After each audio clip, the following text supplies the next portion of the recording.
Alright, forget Rome for a minute. Before emperors, legions, and the Colosseum, Italy was already full of different peoples, cities, wars, and cultures. And honestly, Rome was just one of them. Alright, so, when we hear the word Italy today, we picture one country.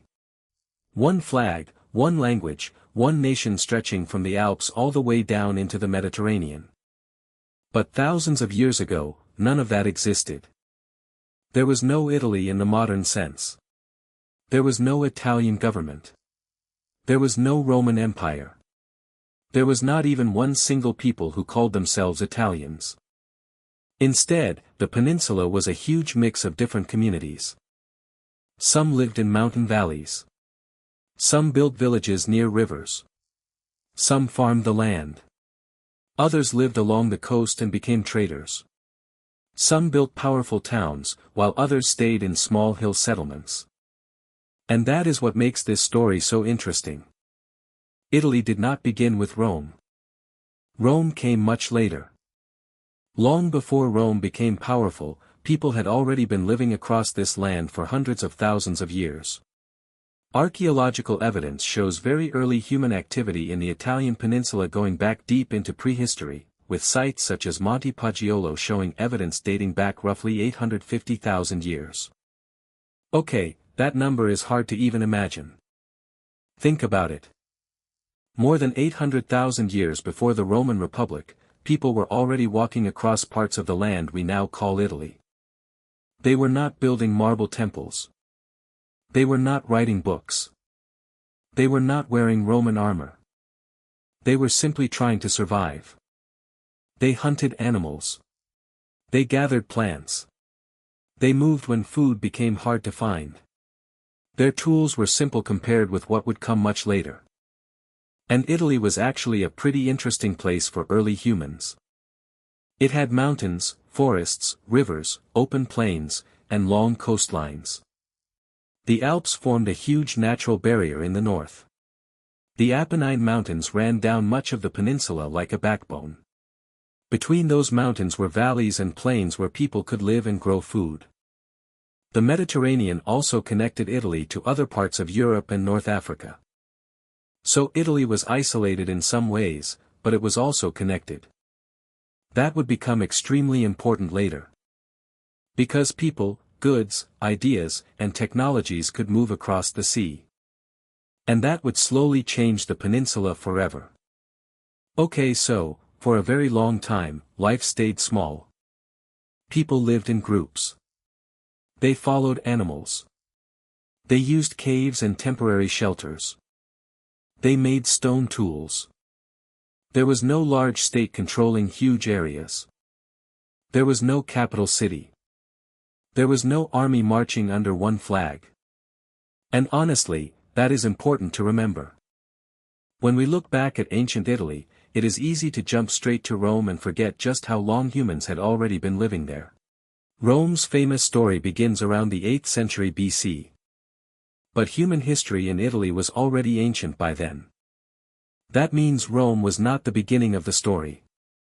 It was one chapter in a story that had already been going on for an incredibly long time.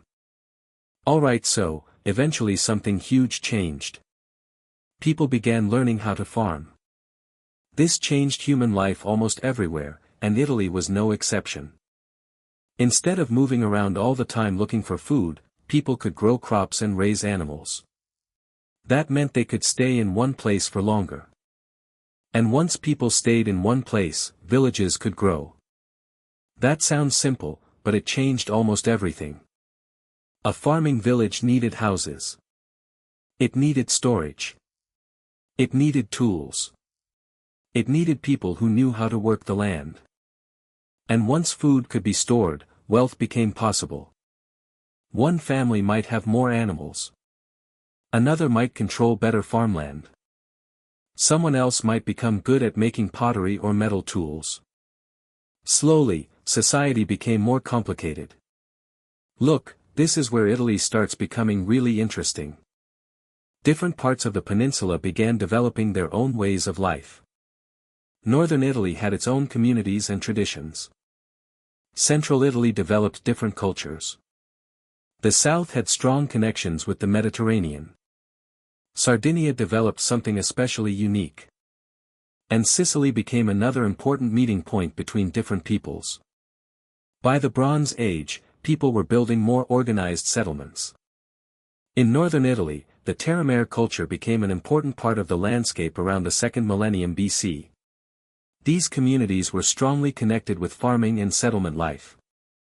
At the same time, Sardinia was developing the Nuragic culture. And this one is pretty wild. The Nuragic people became famous for their massive stone towers called nuraghi. Imagine walking across Sardinia thousands of years ago and seeing huge stone towers rising above the landscape. These were not modern castles. But they show that people were organizing themselves, building large structures, and creating communities with their own traditions. Sardinia was clearly not some forgotten corner of the ancient world. It had its own story. And that story was very different from what was happening on the Italian mainland. Okay, now here is the big point. Italy was never just one culture slowly becoming Rome. Instead, different cultures were developing side by side. They traded. They fought. They copied each other. They moved. They mixed. And sometimes they disappeared into newer cultures. That pattern would continue for centuries. So when we eventually reach the Romans, we are going to see that Rome did not invent everything from scratch. Rome borrowed. Rome copied. Rome adapted. Rome took ideas from the people around it. That is a big deal. Because the story of Rome is also the story of all the people who came before Rome. So here is the thing. By the Bronze Age, Italy was becoming much more connected. People had better tools. They had farming communities. They had metal. They had trade networks. And they were increasingly connected to the wider Mediterranean world. Bronze was especially important because it could be used to make weapons, tools, jewelry, and other objects. But making bronze required knowledge. You needed copper. You needed tin. And you needed people who knew how to work with metal. That meant trade became more important. If your region did not have a certain resource, you had to get it from somewhere else. And once people started trading over longer distances, ideas traveled with the goods. Alright, now imagine the Italian peninsula during this period. You have villages spread across mountains and plains. You have farmers growing crops. You have herders moving animals. You have coastal communities looking toward the sea. And you have traders moving between different regions. There was no single ruler controlling all of this. Instead, there were many communities. Some were probably tiny. Others were becoming more powerful. And some areas were beginning to develop much larger settlements. This is when geography really mattered. The mountains made travel difficult. Rivers created natural routes. Coastal areas connected communities to the Mediterranean. The Po Valley in the north offered a huge area for settlement and farming. Central Italy had fertile land around rivers and hills. Southern Italy had access to the sea and was much closer to the Greek world. So different parts of Italy naturally developed different connections. Yeah, so Italy was becoming a crossroads. But it was still not united. And that is something we have to keep repeating because it is the key to the whole story. There was no single ancient Italian civilization. There were many. And some of them would become incredibly important.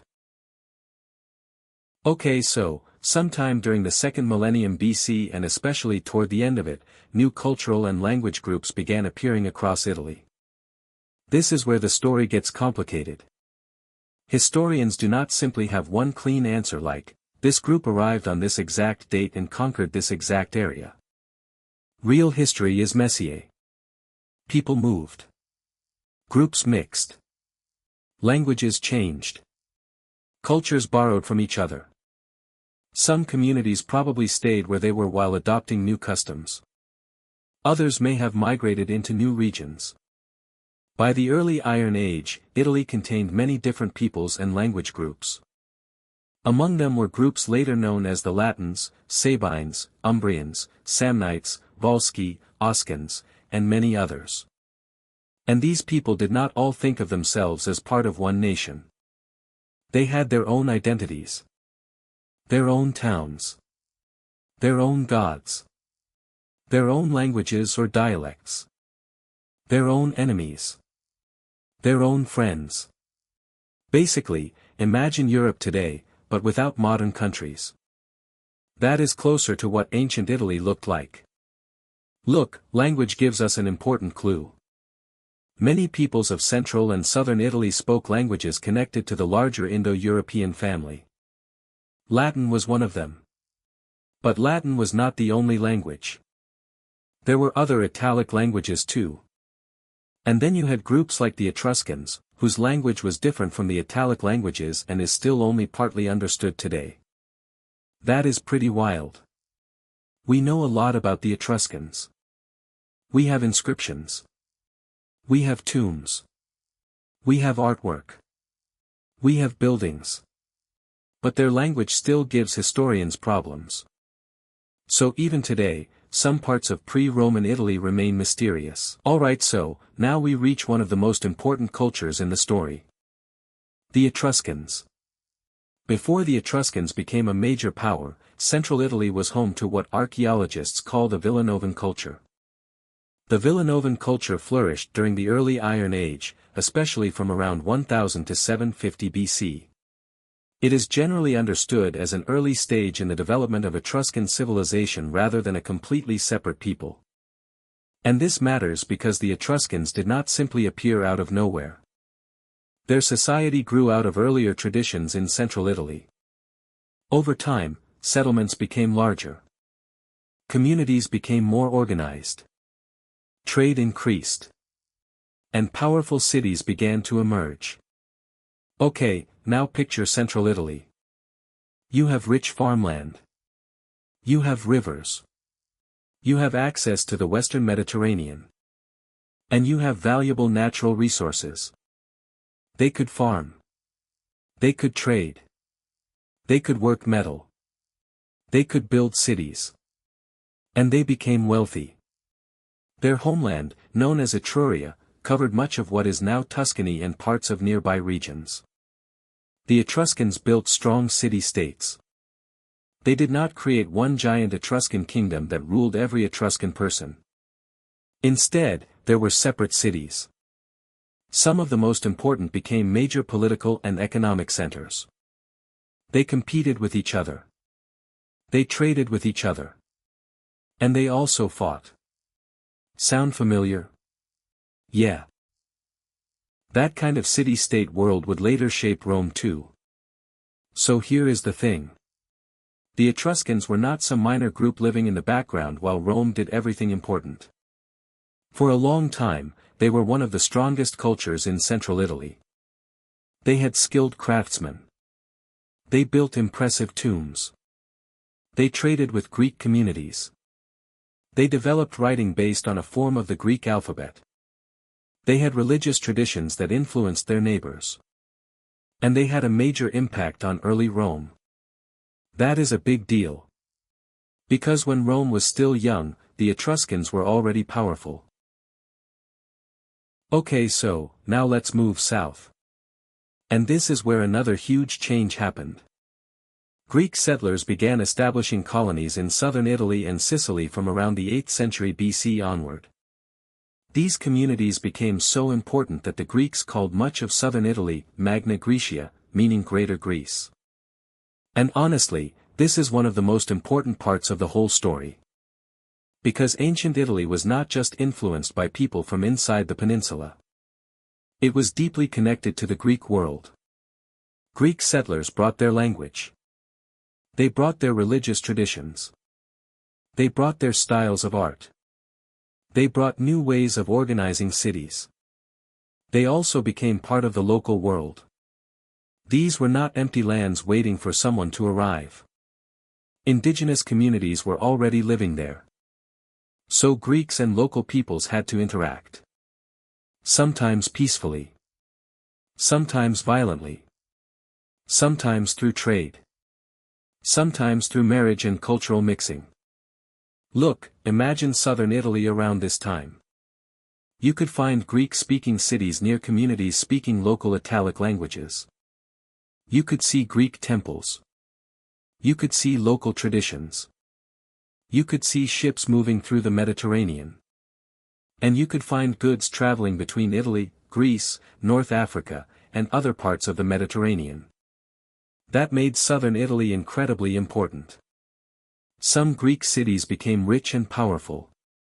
Places like Tarentum, Sybaris, and others became major centers of Greek life in the West. And Rome would eventually have to deal with this Greek world. But Rome was not ready for that yet. First, it had to survive its own neighborhood. Alright, so, now we get closer to Rome. The area around the Tiber River was home to the Latins. They lived in small communities across Latium. Rome was one of these communities. That is important. Rome did not begin as the obvious winner. It was one settlement among many. The Latins had their own towns. Their own traditions.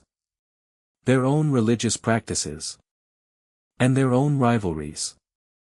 Then there were the Sabines. They lived in the hills and areas northeast of Rome. They were another important people in central Italy. Roman tradition later created famous stories about conflict and cooperation between Romans and Sabines. Some of these stories are legendary.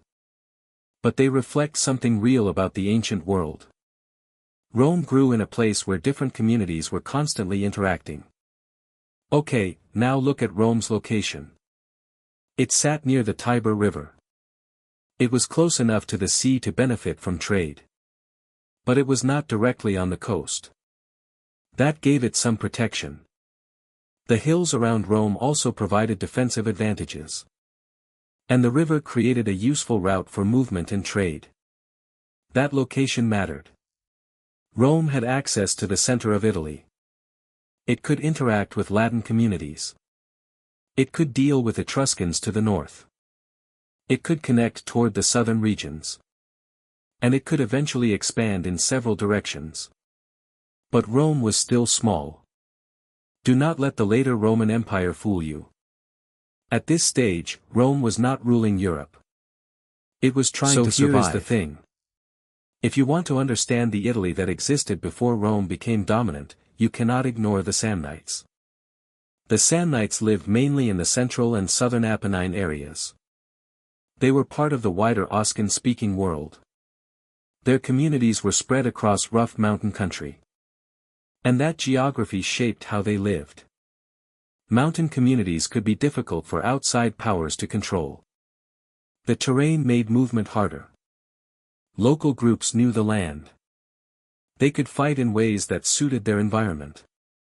And the Samnites became one of Rome's most dangerous Italian rivals. Alright, Rome and the Samnites would eventually fight a series of major wars. But remember our timeline. Those wars belong mostly to the Roman period. The important point for this video is that the Samnites were already a strong people before Rome controlled Italy. They had their own political world. They had their own communities. They had their own traditions. And they were not waiting around for Rome to arrive. Rome had to fight for control. That is a huge difference. Italy was not simply handed to Rome. Rome had to take it. And the Samnites were not alone. Central and southern Italy were filled with other peoples. There were the Umbrians. The Marsi. The Vestini. The Maricini. The Paeligni. The Lucanians. The Bruttians. The Messapians. And many other communities. Some spoke related languages.